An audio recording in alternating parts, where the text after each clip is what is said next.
in some interesting times. I tell you. When we look at where we are today, July the 14th,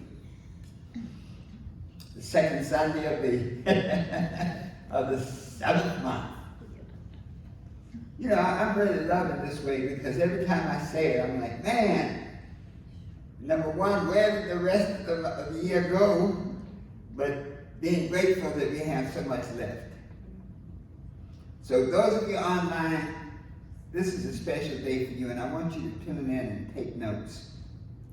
Because there's a message coming to you today that can uplift you and transform you as each and every one in this room.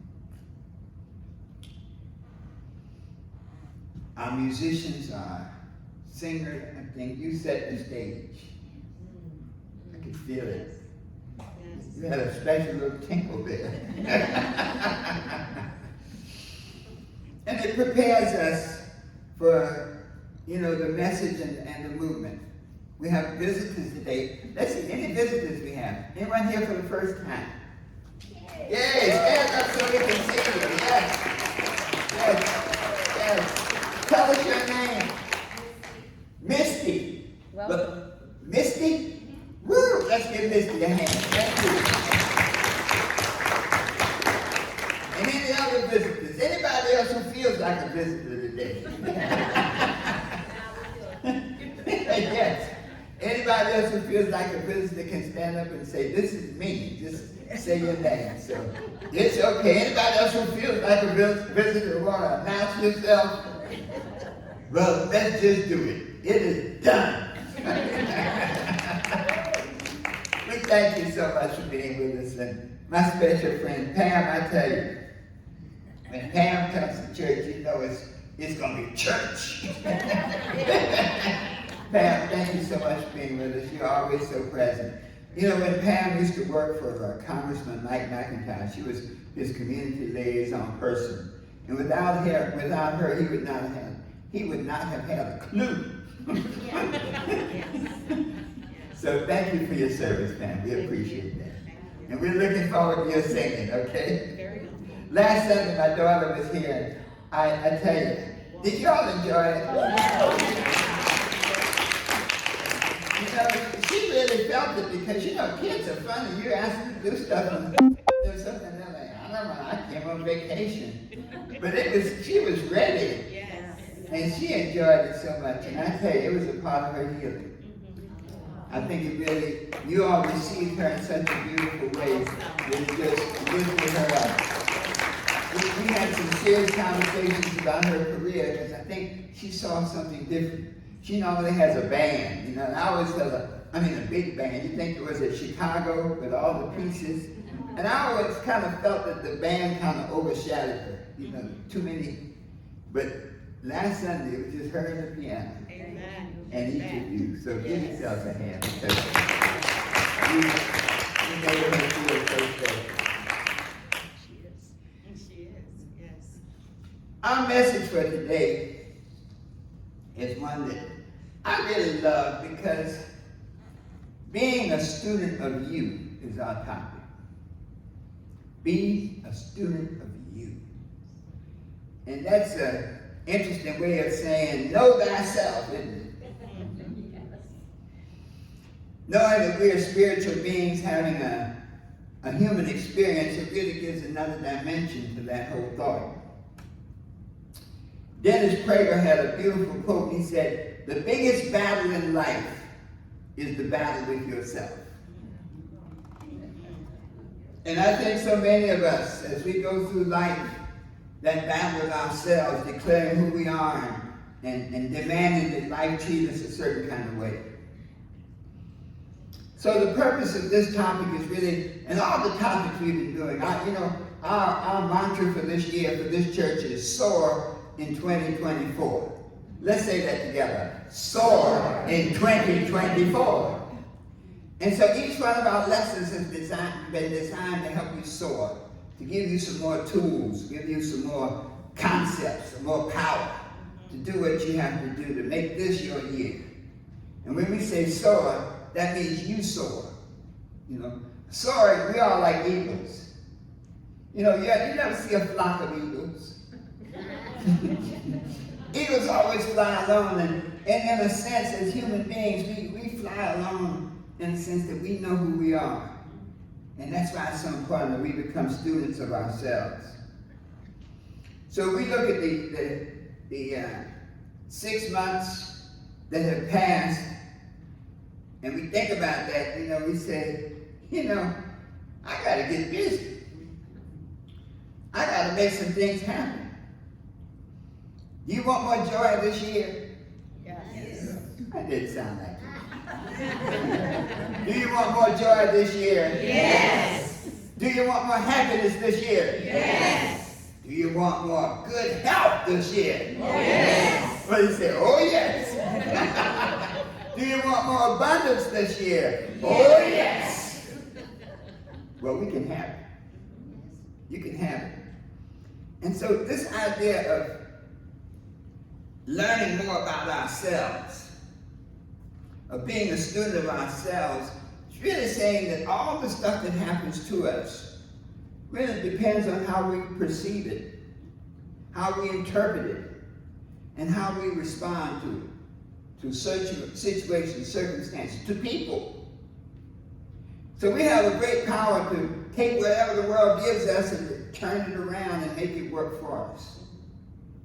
You know, we all live on the river of time, and the boat that is our life, we can either go with the river, as they say, go with the flow, or you can make the river flow where you want to go. And you do that by your choices, by how you handle yourself, how you make decisions to interact with other people. Buddha said something powerful. Buddha said, overcoming yourself is better than overcoming 1,000,000 in battles. Because once you're centered on yourself, you have an access to a power that nobody else can give you but the source. That idea of know thyself. It's actually an inscription on the temple of Apollo at Delphi, and it is ascribed to Socrates. Know thyself. You know, you think about this, Socrates lived 470 BC to 399 BC. That's almost 3,000 years ago. And they were a lot smarter than we are. Just a thought like that. And you look at that culture and some of the knowledge that Socrates, Aristotle, the great thinkers, I mean, we're still learning from them. And so the idea of know thyself is very, very powerful, but it's just a start. Socrates also said that human wisdom begins with the recognition of your own ignorance. The moment we think we know everything, we don't know nothing. There's a joke when we're not in church, I'll tell you about what people know. we have to have an inside, you know how you have an inside voice and an outside voice? Well, there's some inside stories and there's some outside stories, but the key is the same. As they say, when you're green, you grow. But when you're right, you're right. And that's it. I mean, we all know people. You know somebody that you can't tell them, as they say, this bad name is for good sense. You can't tell them nothing. Raise your hand if you know somebody like that. Yes. And the problem with that is if you can't tell them nothing, then they can't learn anything. They don't listen. So this idea of constant growing is powerful because a part of our own evolution is about growth, constant realization, constant expansion of our consciousness. One of the things I love about the Unity Church is that you can always grow. That as you come here each and every week, you get more and more tuned in to what you already know. Education is a Greek term, education. It really means to pull out. So all that we really do in our topics, in our talks, is pull out from you what you already know. Oh, some smart people. So when we stop growing, we stop living our purpose. You know, it's when people become a know-it-all, all of a sudden they can't hear anything else. And that's probably a part of all this whole discourse going on right now. Too many people think they know too much about things they know nothing about. You know, as an attorney, we used to say, Judge, I come before you to speak about things I knew absolutely nothing about. But to say it in such a convincing way that you believe me. Socrates also said something else. The unexamined life is not worth living. The unexamined life is not worth living. So when we look at these statements all together, it's really all about, life is about growing. About growing from where you are to where you want to be. And so let's look at this idea. Why should you become a student of you? Why is it important? Why can't we just keep tooling along doing what we've been doing? You want to become a student of you for 4 reasons. Number one, clarity. Once you're clear on who you are, get an idea of your purpose. All of us are created for a good purpose. Once we know that, that's a different frame of reference. Clarity of purpose says now when stuff happens to us, we can look at it and say, well, this has got to be for my good. You know, many times stuff happens to you and you say, man, are you sure, God? Are you sure this is for my good? But when you frame it that way, there's always a good side. You know, we say simplistically, convert lemons into lemonade. You have the ability to transform anything that happens to you into something good for you. So that clarity of purpose. When you're a student of you, you become one with your goals. You become aligned with your true self. You see, you always bring yourself to the party. Life is a big party. So we experience life, the same thing can happen, and two people have completely different conceptions of it. But if you're clear about who you are, then you can trust your own perception. See, one of the challenges about this world we live in now is many people don't understand their own power to understand, and they accept other people's definitions. I mean, if you read some of that stuff on the internet, if you don't really have some critical thinking ability, a lot of that stuff you think is true, it can take you completely off the deep end. So, be a student of you for clarity. Second reason you want to be a good student of you is for relationships. You know, we talked about it before. We were in the 12 Universal Laws of Success, and we talked about harmonic relationships. And harmonic relationship is of the first order is between you and God. Source with you. Harmonic relationship with the second order is source, self with self. But once you're clear on who you are, then now you can understand who you are. Harmonic relationship with the third order is self with others. And so it's important to become a student of yourself, because otherwise, if you're not clear on you, then any relationship you get into might have some problems. You get two people who don't know who they are trying to come together and operate as one mind. I guess that's like two really crazy people trying to do something together. So when you're a student of you, it really helps your relationships. A third reason is that being a student of you helps you master your emotions. See, our emotions are like wild horses. And wild horses can either put them together with a harness and they can drive you along the way, or they can run you over. And so the idea of studying who you are and becoming a student of you is to understand your emotions and to realize that you have to control them. You have to become a student of you, meaning that you take control of your emotions in such strength or degree that your instincts, your body, your mind, your thoughts are all under your control. You know, it's a wonder a lot of us got as far as we have. That's what you call the grace of God.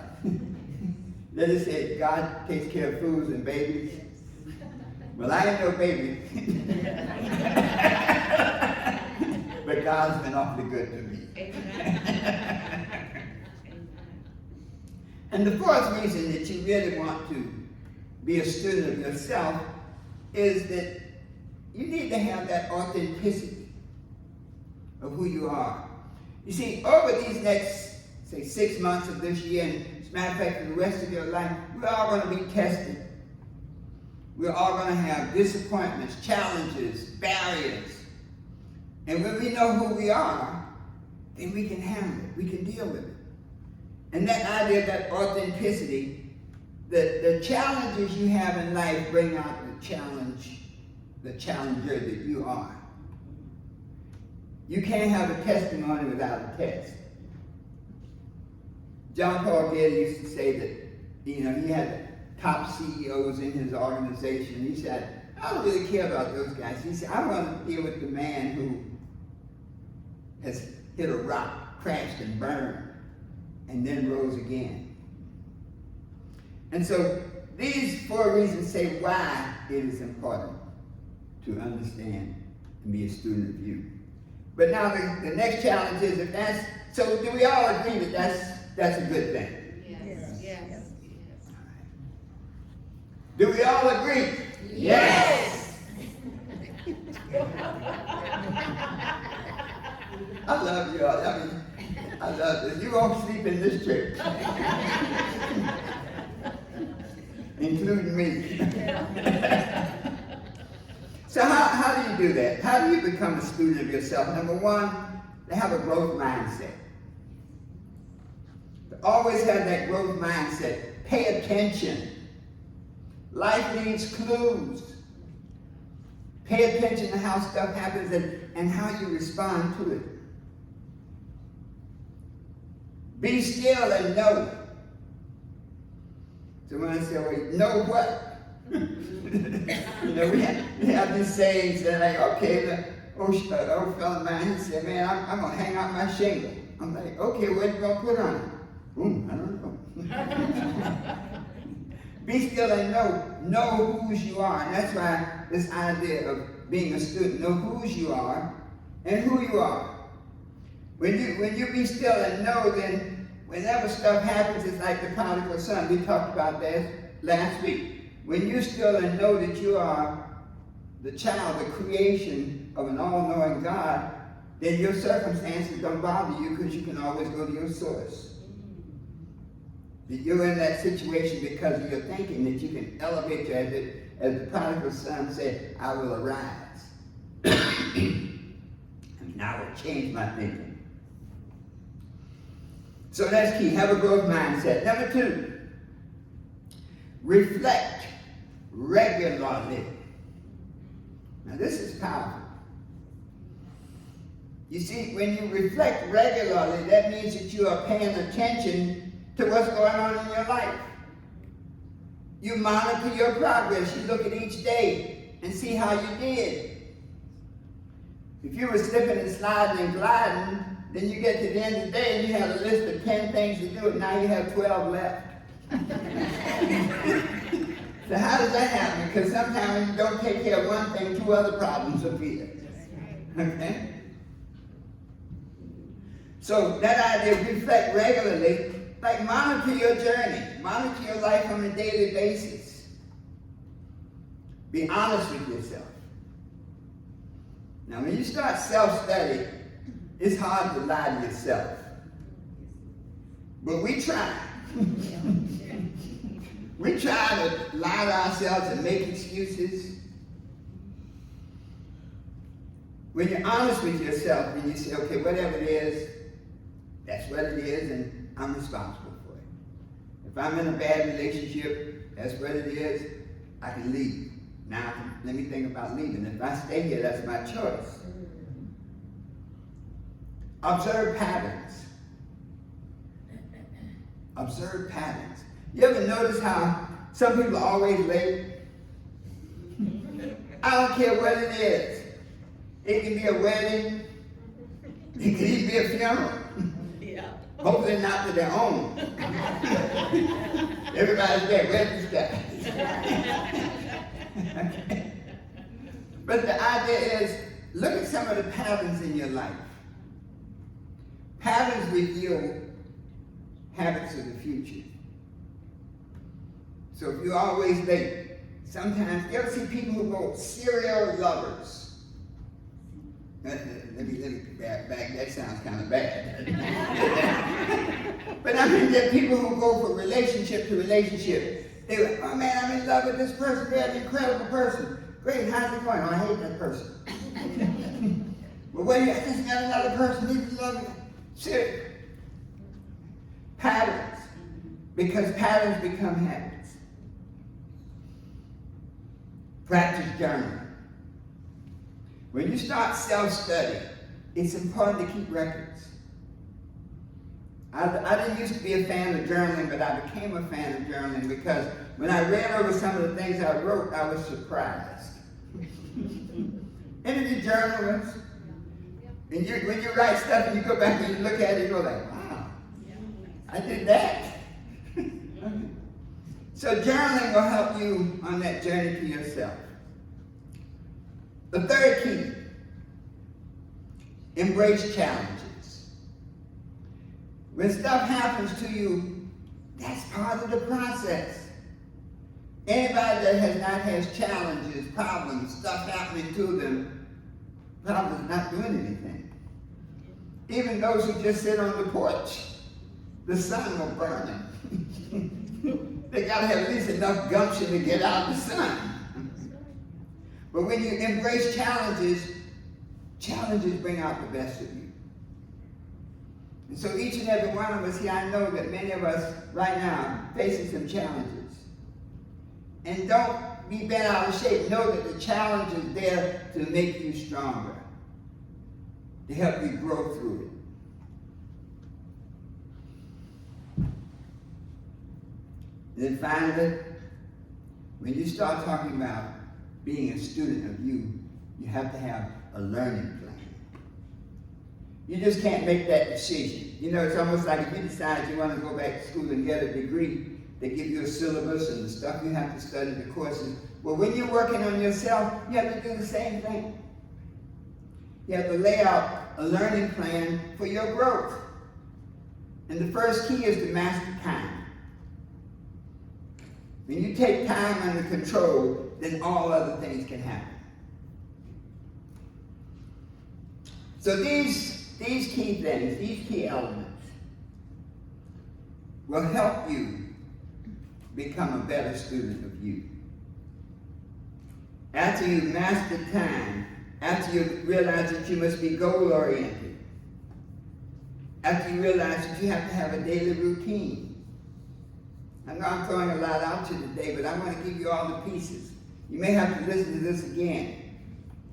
But have a daily routine, because your routine is what creates the habits that will take you where you want to go. And then finally, when we talk about a learning plan, just stay curious. That sense of wonder, you know, like be excited about stuff. I am excited about life. Let's say that together. I am excited about life. So now, in summer, when you can do these things, over these next 5 months and 2 weeks, everybody in here can do it. Yes. Everybody in here has the power to say, you know what? Maybe these first 6 months, I was lost in the sauce. But these next 5 months and 2 weeks, I'm on. Yes. Yes. I'm ready. Yes. I'm ready. And so let us just quickly review. Clarify your purpose, your goals. Improve your relationships. Master your emotions. And then be authentic. When people meet you, say, this is me. Yes. Don't make apologies for yourself. Be the person that you want to be, and people will learn to accept it. You know, many people need you to give them boundaries so they know how to act. I'm going to say that again. People need you to give them boundaries so they know how to act. People treat you whatever way you let them. So as we wrap up, you become a student of you by having a growth mindset. Let's say that together. Growth mindset. Reflect regularly. Reflect regularly. Embrace challenges. Embrace challenges. And have a learning plan. And have a learning plan. So let's stand and close out. We were kind of grinding today, weren't we, Andy? Yeah. This was the message I felt like we got to get this, okay? Because this is the one. You always bring you to life, and when you can handle you, Yes. life is a breeze. Yes. Yes. So we'll stand and I'll say it, and then you repeat after me. I have a growth mindset. I have a growth mindset. If it can be, it's up to me. If it can be, it's up to me. I reflect regularly. I reflect regularly. Every day and every way, I'm getting better and better. Every day and every way, I'm getting better and better. Who's getting better? I'm getting better. She said, me. Let's try that. Let's do me. Who's getting better? Me. I embrace challenges, I embrace challenges, knowing that I can overcome. knowing that I can overcome. Who can overcome? Me. And finally, I have a learning plan to guide my growth. I have a learning plan to guide my growth. Who has a learning plan? Me. When you can do that, when you can do that, the best is yet to come.